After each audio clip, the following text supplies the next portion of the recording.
Let's start the easy way. Things will get complicated soon enough. Talk about yourself. Talk about the things you like. Why me? Because you're always the one who starts, apart from being born a few minutes later than me. All right.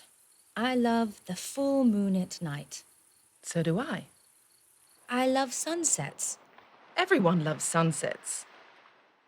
I love the sea. Ah, the sea. But I love the coast even more, the seam joining the water with the land. And then soaring over it like a bird, far, far away. Yes, I love it when we are together, but sometimes I also like being lonesome. You mean alone, not lonesome. But then again, sitting down at the piano with you. And being carried away into heaven. But I always love to push our piano stools away and go and raise hell. Yes, when we go into a boutique and act as if there were nothing more vital in all the universe than a new dress. Vanity can be such fun. So can hard work. Both can. Yes, both.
If we weren't twins, we wouldn't argue more. We would simply have more distance between us. On the contrary, there would be much more rivalry between us. What, rivalry? Oh, excuse me. I just come out with these things. Süher takes longer to think, and then she talks longer. No comment. Still, I insist on my principles more than Süher does. But then I have more principles than Güher. People always think I take life less seriously than Süher, but that isn't true at all. People always think I take life more seriously than Güher, but then that isn't true at all. I'm just more emotional than Süher. I just have my emotions better in control than Güher.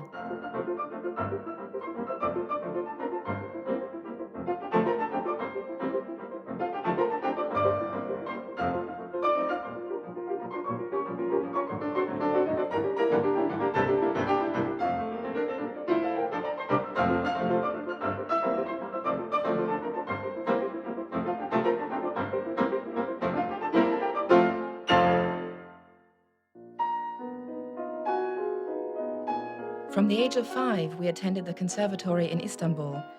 The director himself taught us from the very beginning. He came from Vienna, and that almost made us feel as if we were learning from someone who had known Mozart and Beethoven himself. At least he had lived in their city, unlike us living in Istanbul and surrounded by people with completely different interests. Naturally, we later came to the realization that Istanbul is actually everywhere all over the world. After a while, people have something more important to attend to. Except for us, music always stayed the focal point of our lives. Our father wanted us to be educated in French, as he had spent a long time living in Belgium. And so he sent us to a Roman Catholic boarding school, Notre Dame du Sillon. This was a convent up above the Bosporus with very austere architecture.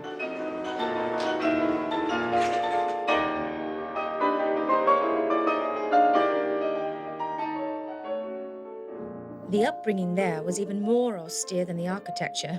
If you uttered just one word of Turkish, or were just 1 minute late for lessons, you had to do penance, a whole evening in detention doing extra French. We were only allowed to go home on weekends and only if our grades were good.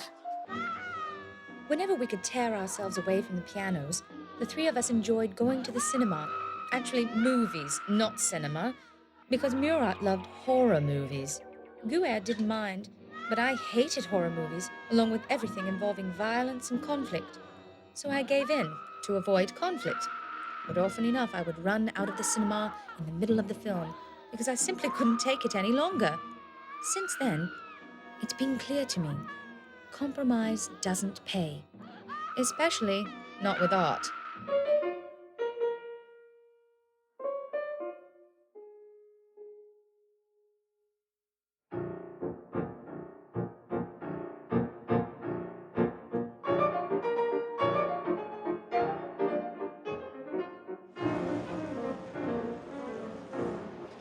By the mid-60s, we had developed our piano technique to the point where we were allowed to go to the conservatory in Paris. Of course, we could speak French already, but that was all the nuns had prepared us for.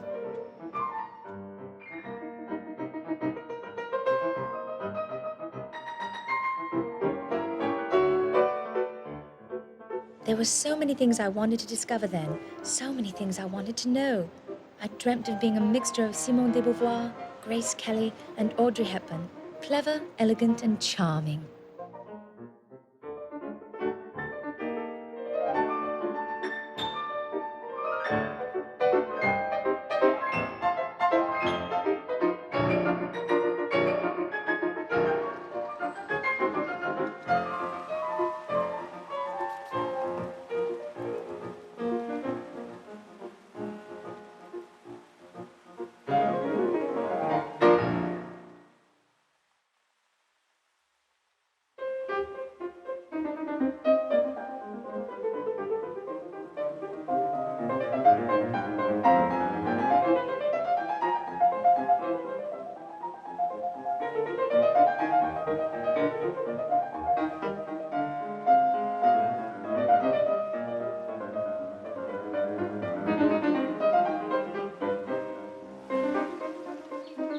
Bach was our favorite composer at the time, so then we wanted to get to know also his language and his country, which is why we went to the Odenwald School. That was a boarding school where playing the piano and painting were taken just as seriously as Latin and logarithms.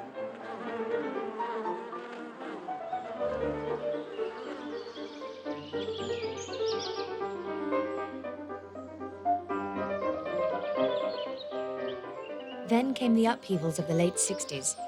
We spent the afternoons arguing fortissimo, the evenings playing the piano's mezzo forte, and the nights doing our homework pianissimo.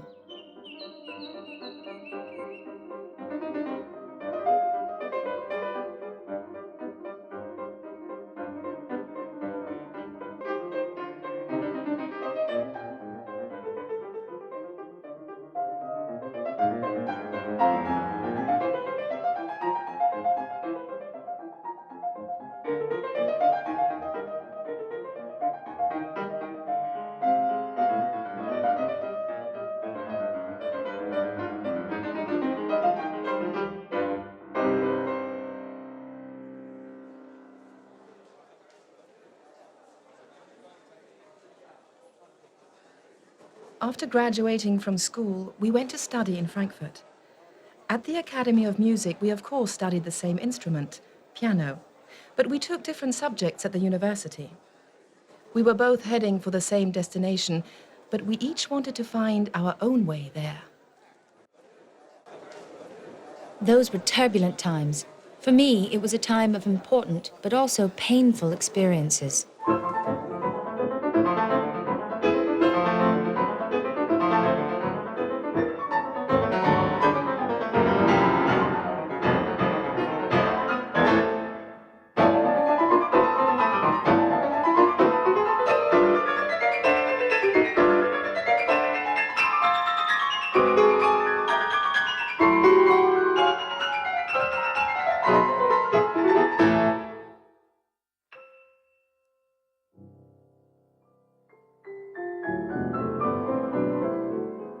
I joined a group of students who were occupied with the problems faced by foreigners living in Germany. But I have to admit that it all got to be too much for me after a while. I was powerless when Turkish people were forced by slumlords to pay a fortune to live in hovels. I did what I was able to, but I actually wasn't able to achieve anything. I was powerless.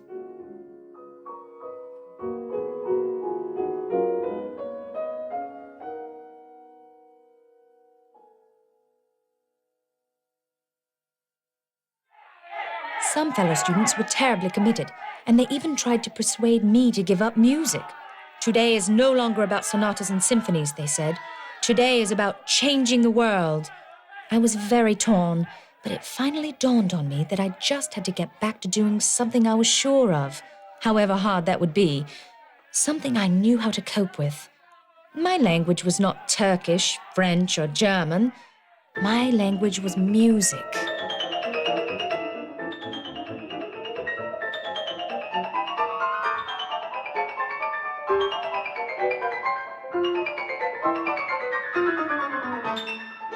In our early Frankfurt days, my world revolved around music.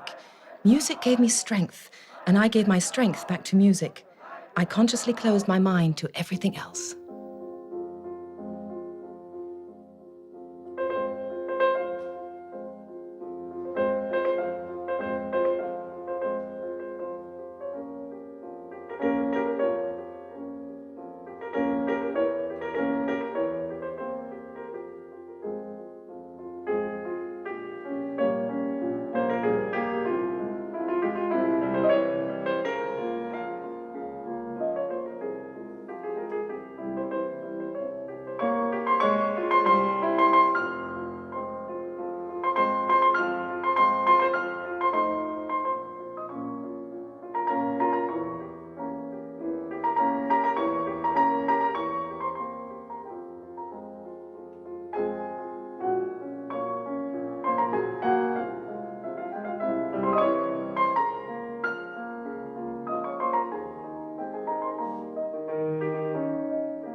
But once I had passed my examinations, it suddenly struck me, my God, there had to be something else beyond just piano keys. I started getting involved in the new ideas of the time. That is anything but easy if you have spent years inhabiting a world where different laws and rules apply to those in the real world that other people perceive. I was looking for fresh contacts, and I renewed old ones. For a time, I joined the entourage of Cohn-Bendit. We had been together at the Odenwald school. The turmoil of those times is still in my blood. For many people, that turmoil is more a taste on their tongue than a real stirring in their hearts. For me, it's different, although there were some less auspicious moments too. On one occasion, the water cannon hit me, and then I was pushed about by the police. I ended up in the hospital suffering from shock and concussion. What am I doing here? I wondered. Who am I? What can I do? And what do I want to do?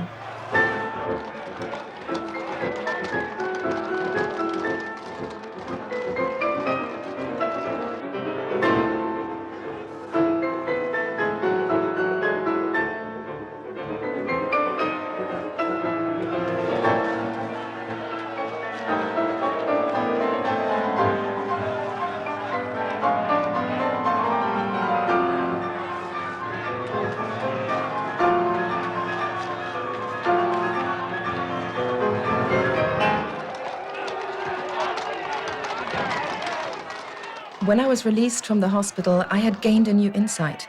A carpenter and a bricklayer can work on building the same house, but they can't switch roles. Music was to be the medium for my message. That wasn't resignation.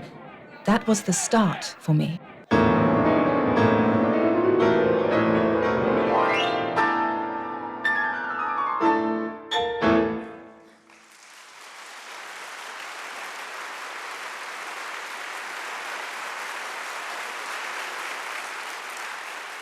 Through friends, we were introduced to Rudolf Serkin when he was on a European tour, and the same friends arranged for us to audition for him.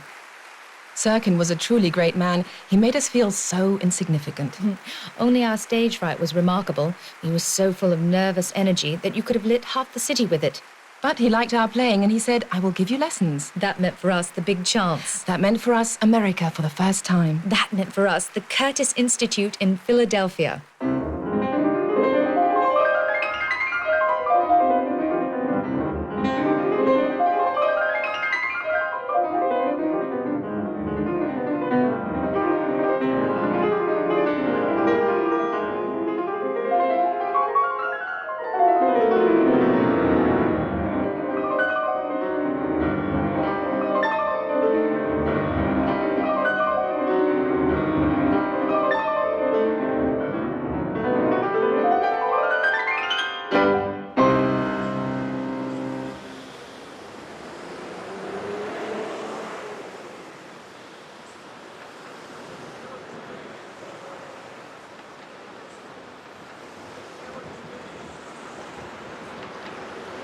The Curtis Institute was right in the center of Philadelphia, but it seemed quite cut off from the noise and the life of the city.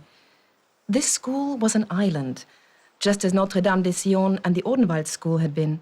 Serkin's teaching studio could have been something right out of a fairy tale.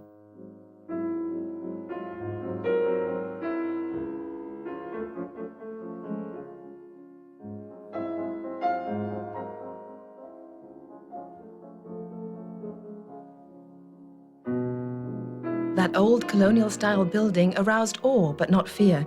We all knew each other, and the professors treated their students with respect, like colleagues. It was like one big family. Once again, we had a family.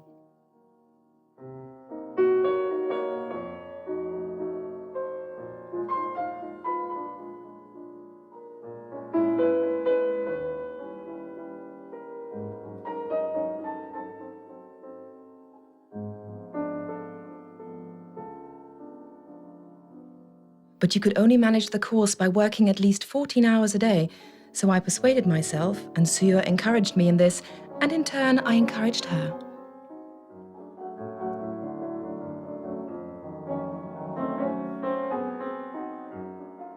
One day, a fellow student startled me with the confession that he had spent months trying to attract my attention. I felt ashamed rather than flattered. He could have been crawling on the floor or dancing on the ceiling as far as I was concerned. I wouldn't have noticed. My world was pure music, and that meant pure happiness. That was all I needed.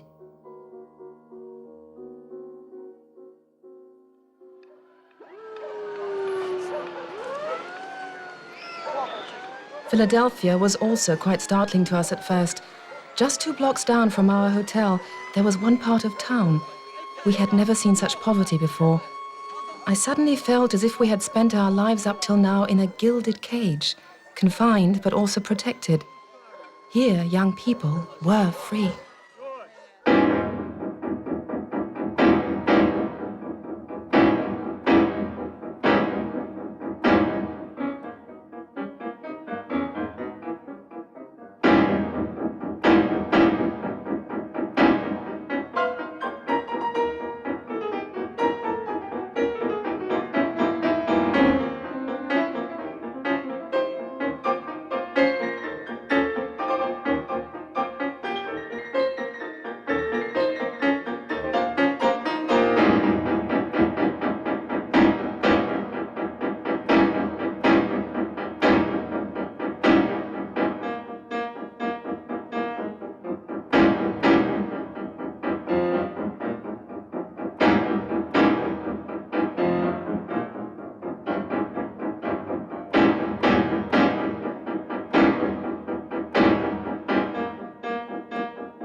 I spent several days just crying. If we hadn't been together, I don't know if I could have made it through. Our escape always was music and each other. If you have no defenses, escape is best. We had each other as we always had done. That made everything easier and harder.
New York in the 70s.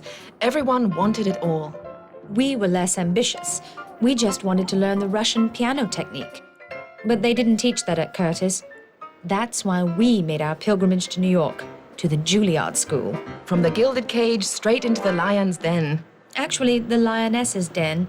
You see, we wanted to get into the classes of the renowned but feared Adele Marcus because she taught the Russian style. She graciously permitted us to audition for her, although she held a frightfully low opinion of women, especially as pianists. And we were the only women accepted for her class.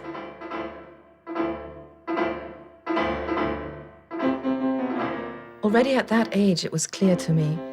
To make the one big dream come true meant denying all the other dreams. In my mind, I have often walked down the paths not taken. I have never had a single regret. But I have certainly reflected often enough.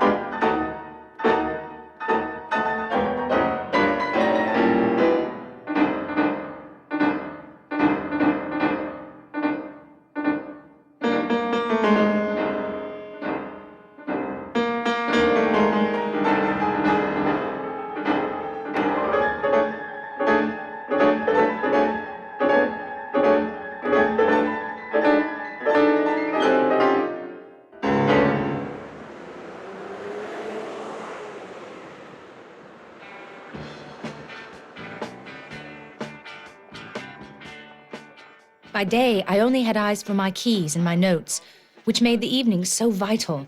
Eager to see it all, I raced from Carnegie Hall to the Met and back, listening, soaking it up, being there.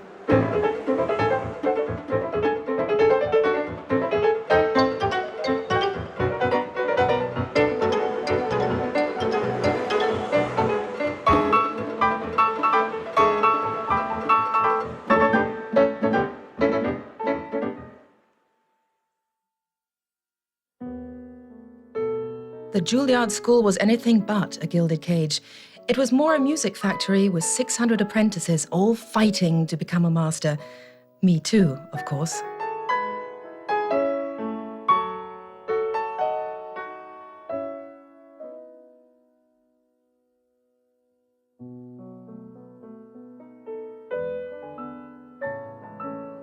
When we talked privately, we didn't swoon over Robert Redford or Mick Jagger, but over contests and concert agencies. No one could concede how few of these glittering dreams would ever come true.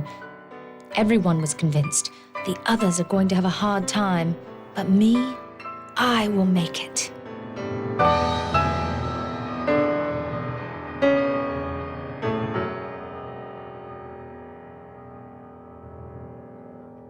Had we known in those days that we would be performing under Karajan just a few years later, we would have been much more relaxed. No, much more agitated. Before leaving America, Süher and I did our master examinations, each separately as a soloist. That meant a lot to us. We always performed together and we would have it no other way. But this contradictory yearning to be simultaneously independent of each other and yet together is a thread running through our whole life. In 1979, we returned to Europe and found instant recognition in the music world.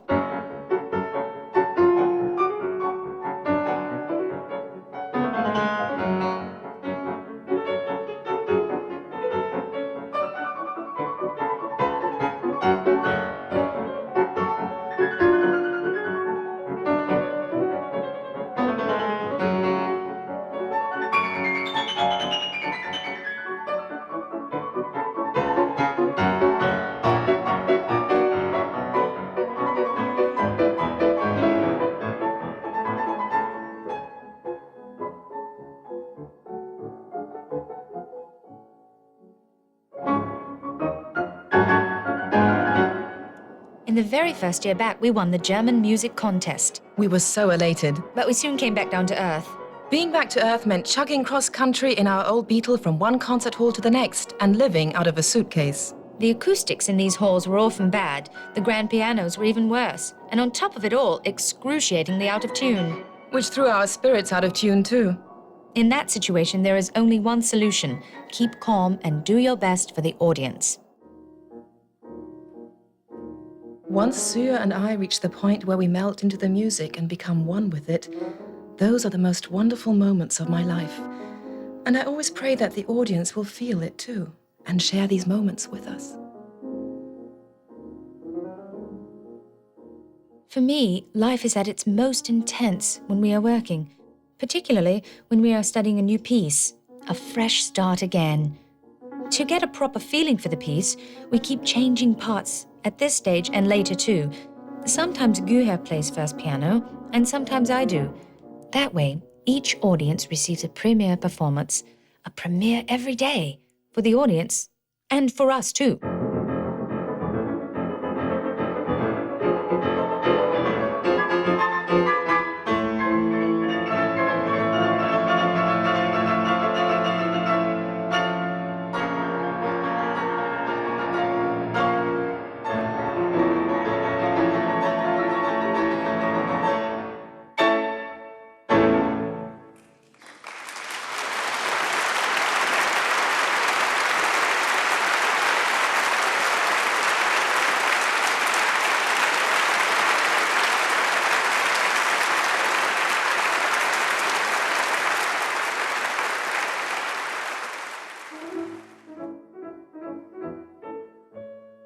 Press reviews are essential. Still, it is rather strange when one publication describes the evening as a stellar performance and the other as a solar eclipse.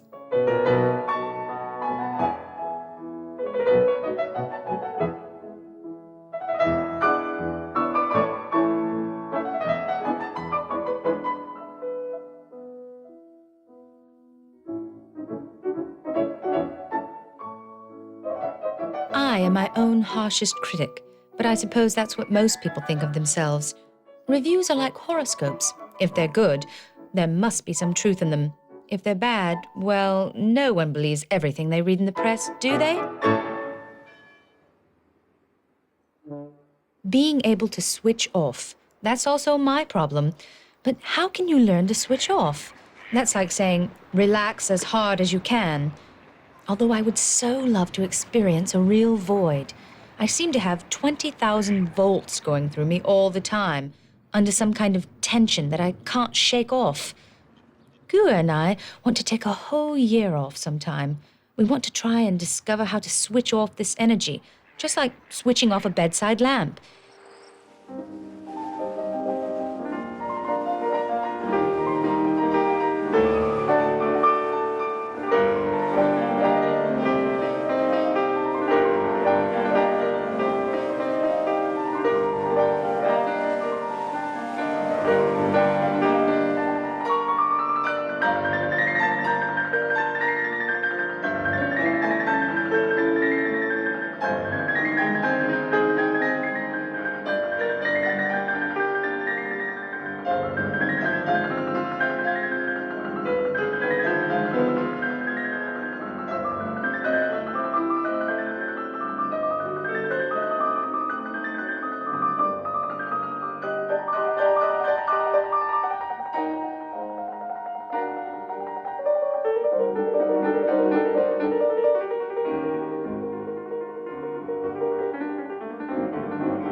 But the rhythm dictated by the concert agencies and the recording companies was not our rhythm.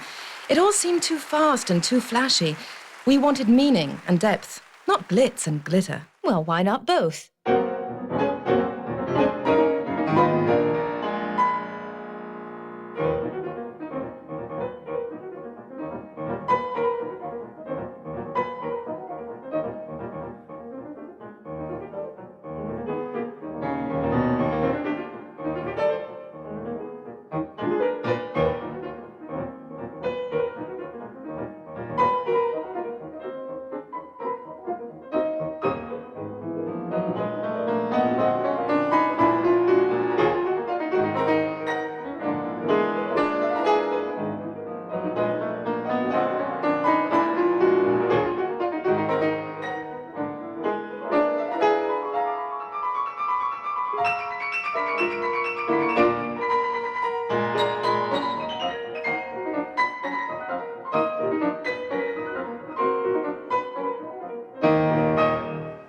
Nonetheless, much of what the PR people suggested we should do seemed more like Las Vegas than Lincoln Center to us. In the meantime, we have mellowed a little, in our opinions, but not in our work.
Anyone who travels as much as we do has trouble defining home. We have several homes, which really means none at all. Still, Turkey has come to represent a base for me. We were so young when we came to Western Europe that we didn't discover Turkey until after we had discovered America. But now that I know both worlds, I would also like to mediate between the two, in more than just a musical sense. And yet, music always remains the center of our lives. When we go on stage, all the audiences expect something spectacular. Spectacular feats every night. Oh no, the spectacular thing is that it keeps going on. We have no other way. The way is the goal.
Wherever we are, the first thing people look for is how alike we are. The fate of all twins. First, it's the family that makes comparisons, then strangers, sometimes even scientists. Where are the similarities? Our figures, our characters?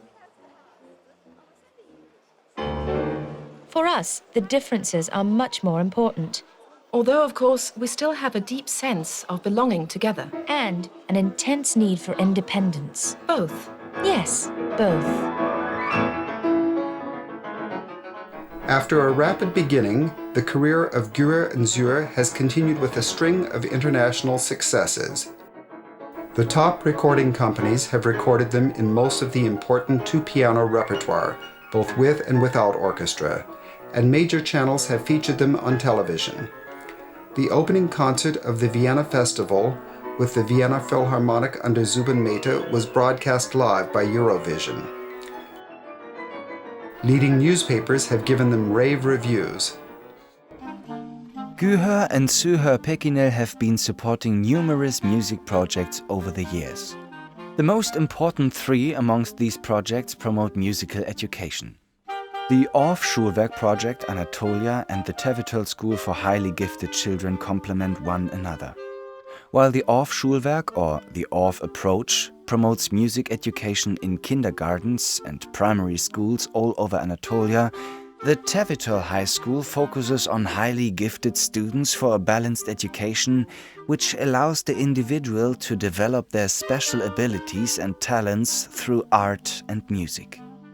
The objective here is also to ensure future graduates will support the arts in their professional life. The project Young Musicians on World Stages gives outstanding young musicians from all over Turkey the opportunity through scholarships to continue their studies with the best pedagogues and musicians at the most important conservatories of Europe, mostly in Germany. The main goal of the project is to find young and extraordinary talents and provide them with the opportunity to expand their artistic identities so that they can compete globally. In addition to prepare them for an international career, Young Musicians on World Stages organizes concerts where musicians gain stage experience as soloists or as part of chamber music ensembles, prepare themselves for a world career.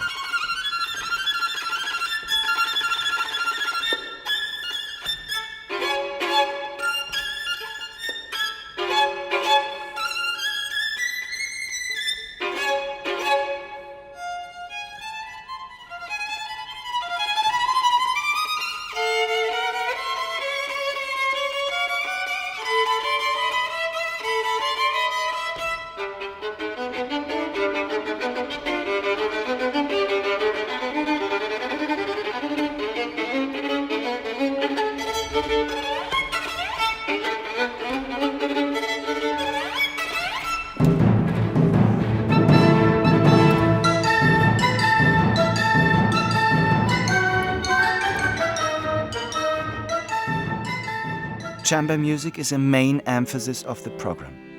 Not only does it promote and support the musicians' education as competent and confident soloists, but it opens a door to a deeper intellectual and analytical platform where new and diverse musical interpretations are always being shared. This allows the young musicians to make music of the highest quality.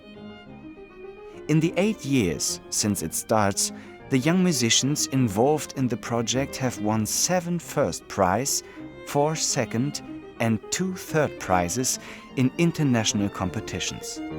In 2016, the 20-year-old violinist Verico Čumburice won the acclaimed 15th International Wieniawski Violin Competition as the youngest participant in the history of the competition.